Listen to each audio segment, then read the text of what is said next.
Hey, what's up, beat hackers? In this week's video, I'm going to tell you 5 of the top mistakes I see DJs make and how to stop doing them straight away. So, without further ado, let's get into it. Boof! Okay guys, so let's just get straight into it. So, one of the first things I see a lot of DJs do is overusing their filter knob to build tension in a track. As we know, music is all about builds in tension and release of tension. And one of the things that can add tension or take it away is taking away the bass and adding the bass back in.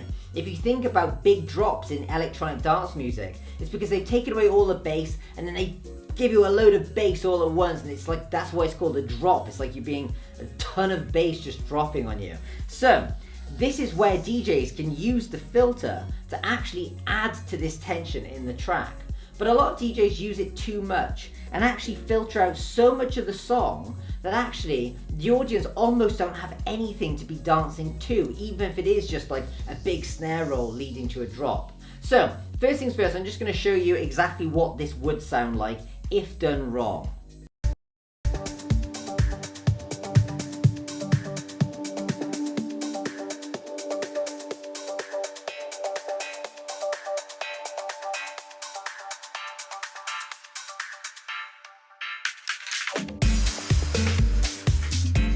It was just too much. Too much was taken out of it. I actually did 2 things wrong there, so I'm just going to tell you how to do this correctly, and I'm going to tell you something else I did that was wrong. So, before every drop, there's usually some sort of like vocal chop or some sort of drum loop just before the drop kicks in. In this track, it sounded like this. It was just these drums here. Now, another mistake I see a lot of people do is they filter out that drum loop or the vocal chop just before the drop. You want to make sure that that drum loop or snare or whatever it is just before the drop hits, you bring back all the frequencies for that as well, because that can usually add a lot of energy to the drop that follows. The second thing I wanted to say is I think all DJs should adhere to the rule that you don't filter past the 2 o'clock mark, okay? If you're going anywhere past this point, you're probably filtering out too much of the song. So let's do that again, and I'll show you how it could be done more professionally.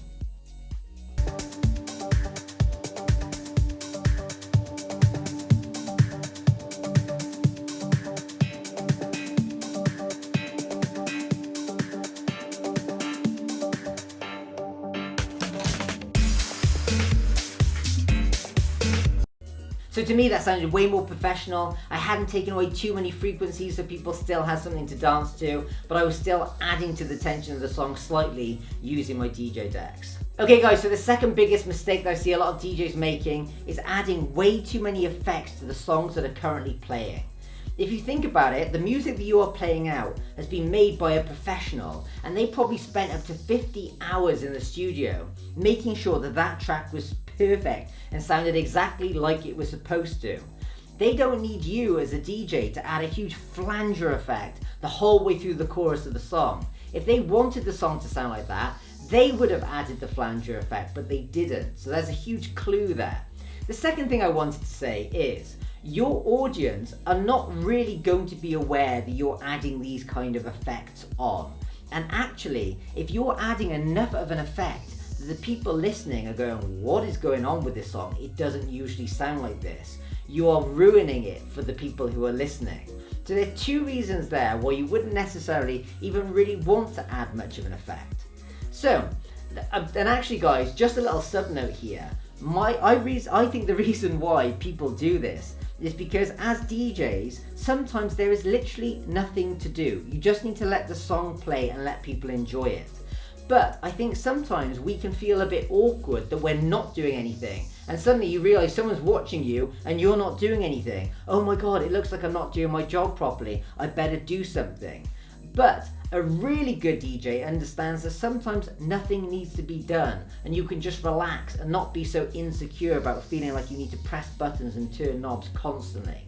So, with that being said, I'm going to go back in and show you what it would sound like if you overuse an effect. So this is a quick example for you guys.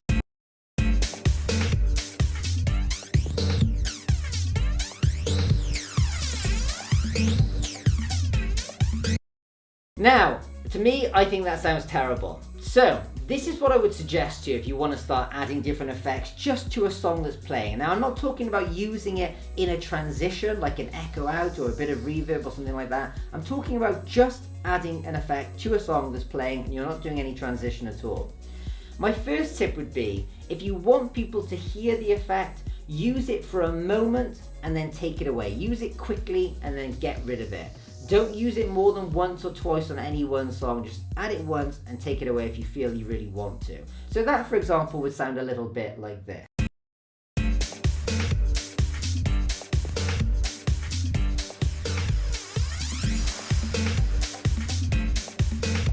There we go, I added a little bit of a flanger there. It went with one of the whooshes of the song anyway. No one would have even really noticed it.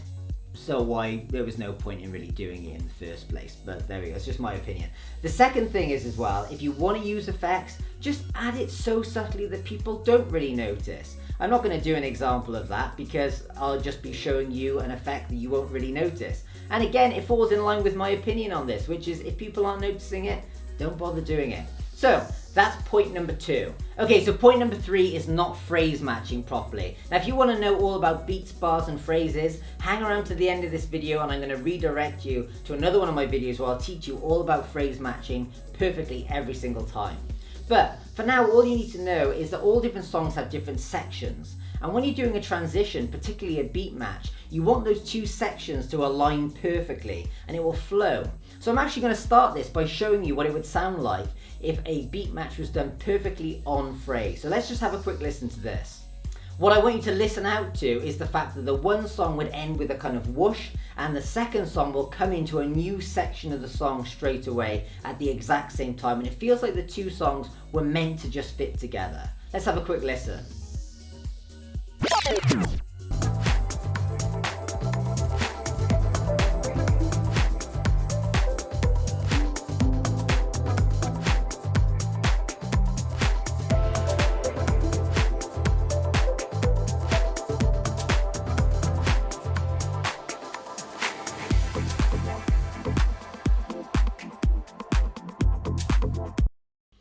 As you'd have seen, those two tracks seem to just fit together perfectly. Now I'm going to give you a super quick example of two songs that haven't been phrase aligned properly and they're not really flowing from one to the next as seamlessly as this. So let's have a quick listen.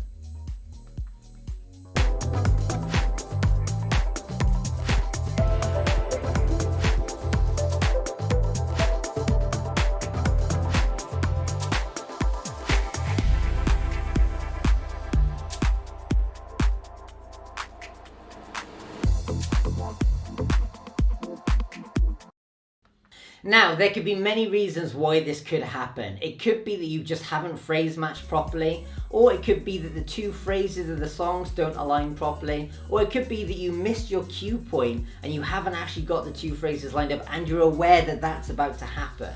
So, I wanted to give you a super quick tip that if you ever find yourself in a situation where you've missed your marker, what you can do. Now, the answer is to use loops. You'd put a loop at the end of track A, and you put a loop at the beginning of track B, so the track that you're bringing in, and both tracks will be looped. Now this won't exactly correct the phrasing being off, but what it will allow you to do is more gradually get rid of track A and allow track B to continue playing. You're never going to have a section where track A comes to an end suddenly with a big whoosh and the two aren't really lined up, because it will allow you the time to completely get rid of track A, so it becomes a bit more invisible to your audience that the two tracks haven't been aligned perfectly. So let me show you exactly what I'm going to do. I'm just going to press play on track A, miss my cue point perfectly, put a loop on here, blend out or bleed out track A completely, take the loop off, and no one would really notice that one track had come to this big ending and the other track wasn't lined up properly. Let's have a quick listen.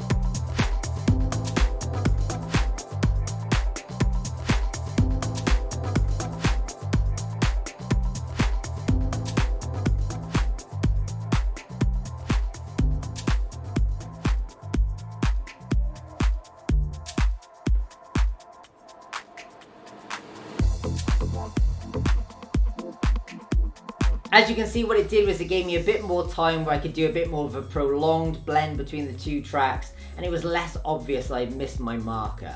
Okay, so point number 4 is a mistake that I see so many DJs make, and it's actually got nothing to do with DJ decks at all. It's that they are not reading the audience that are in front of them.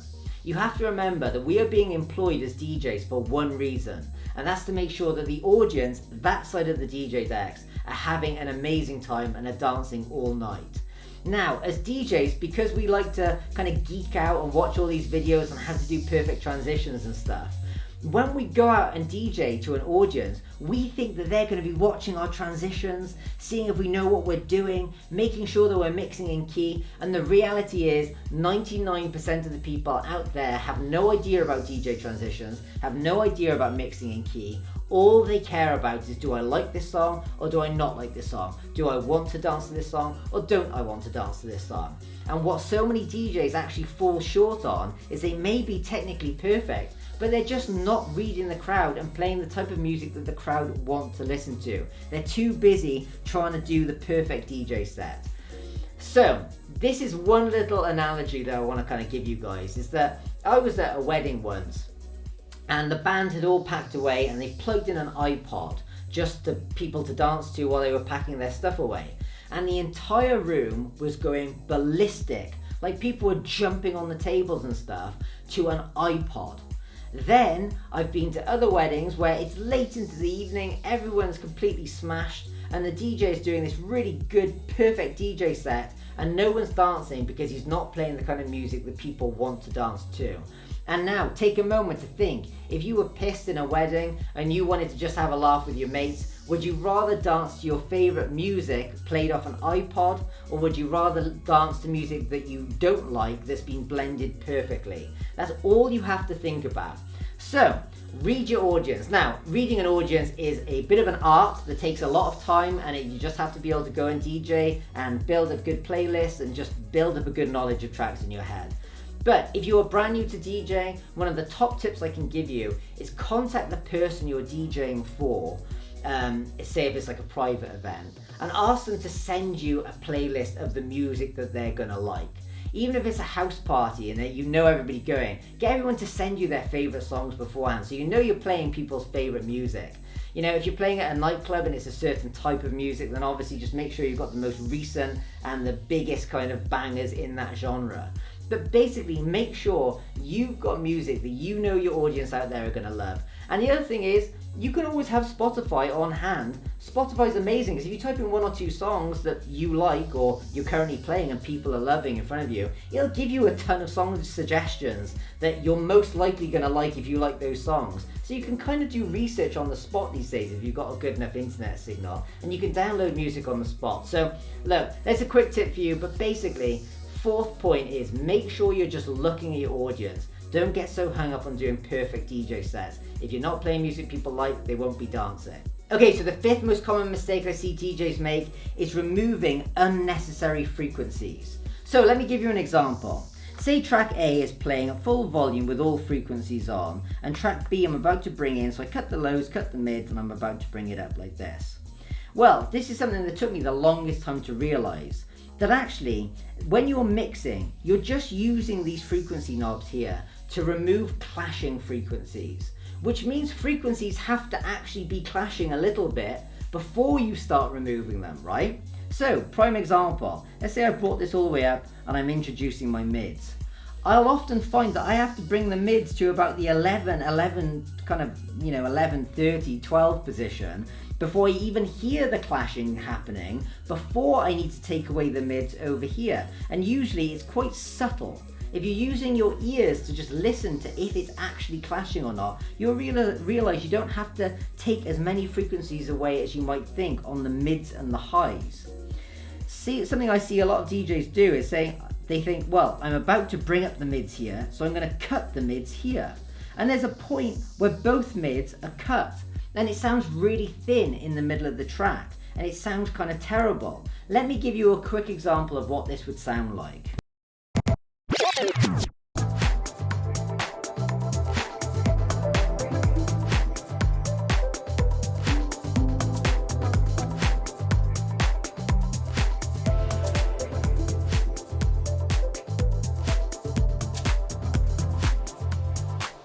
So, as you just seen in that example there, I took away way too many of the mids from track A and made the whole track sound really thin and weak.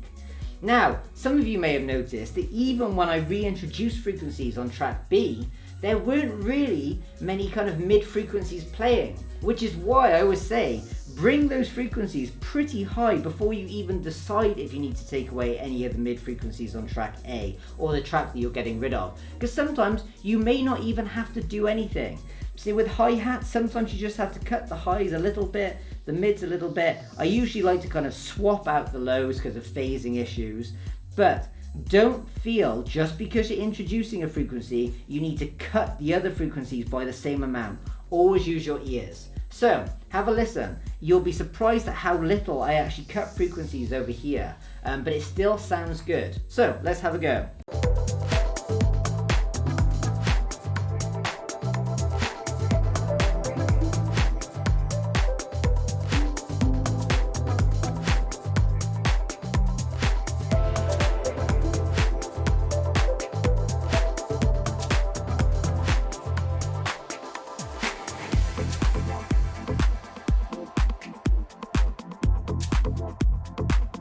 So there you go guys, as you just seen, I barely took away any highs or mids because in this particular example, there weren't that many clashing frequencies. So I just didn't have to do as much and the blend sounded perfect.